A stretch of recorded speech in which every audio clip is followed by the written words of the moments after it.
Most people don't have a money problem. They have a money behavior problem that looks like an income problem. And that confusion is exactly what keeps them stuck for years, sometimes decades, without ever realizing what's actually going wrong. Because from the outside, everything looks fine. They're earning money. They're paying their bills. They're progressing in their career. But underneath that surface, there's a pattern quietly repeating that prevents real wealth from ever forming. And the dangerous part is, it feels normal. It feels responsible. It even feels productive. But it's not building anything. It's just maintaining everything. And there's a difference between maintaining a life and improving one.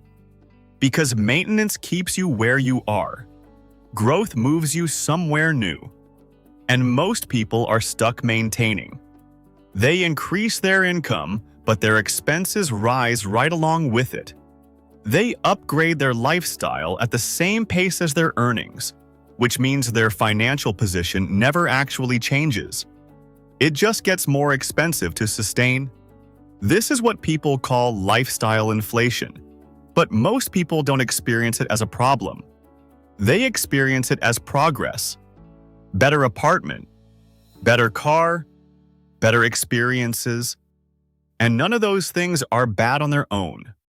The problem is when they consume all of the space that income creates.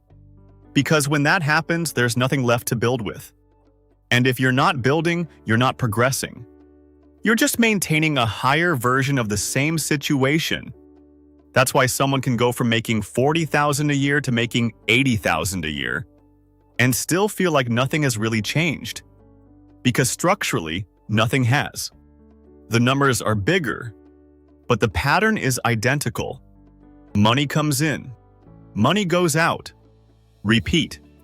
And that pattern has a limit built into it, because no matter how high your income goes, if everything you earn gets absorbed into your lifestyle, you will always feel like you need more, not because you're greedy, but because your system requires it.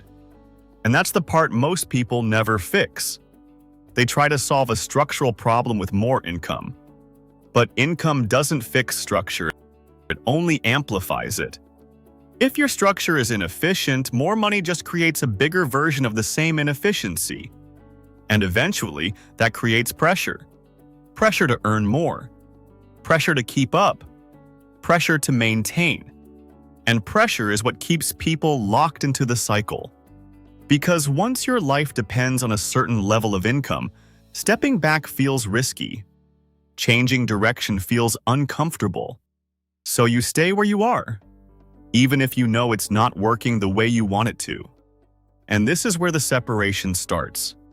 Because there are people who recognize this pattern early, and there are people who don't. The ones who recognize it begin making small adjustments that don't look dramatic at first. They don't suddenly become wealthy. They don't instantly escape the system. But they change how their money behaves. Instead of letting income fully expand their lifestyle, they create a gap. A controlled gap between what they earn and what they spend. And that gap is where everything starts. Because that gap becomes opportunity. It becomes the space where money can be redirected instead of consumed.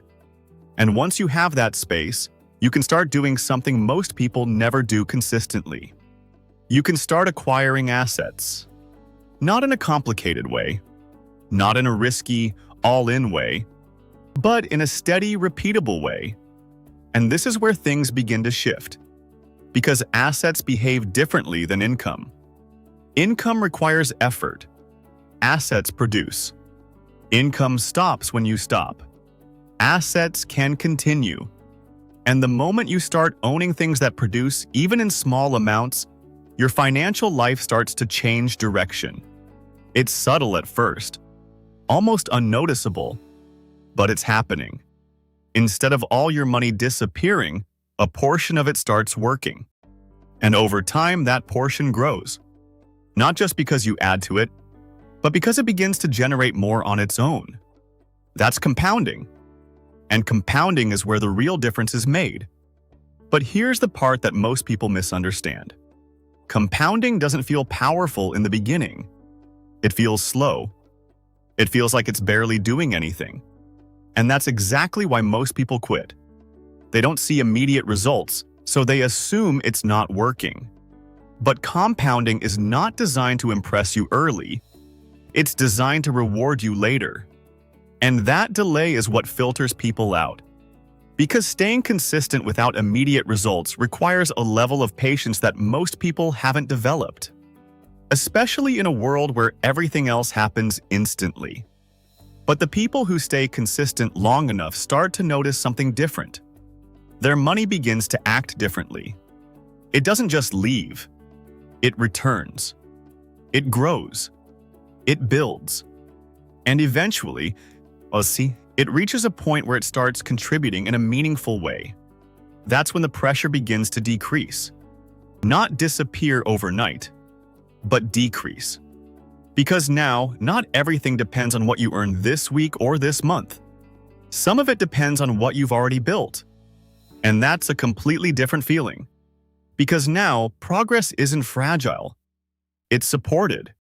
And support creates stability. Real stability. Not the kind that depends entirely on constant effort, but the kind that has structure behind it.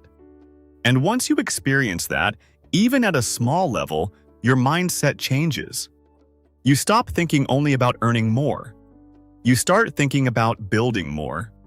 And that shift compounds just like money does. Because now, every decision starts to align with a different goal. Not just making money, but keeping it, growing it, multiplying it. And over time, those decisions create a completely different outcome. One that most people never reach. Not because it's impossible, but because they never adjusted the pattern. They stayed in maintenance mode and never transitioned into growth mode.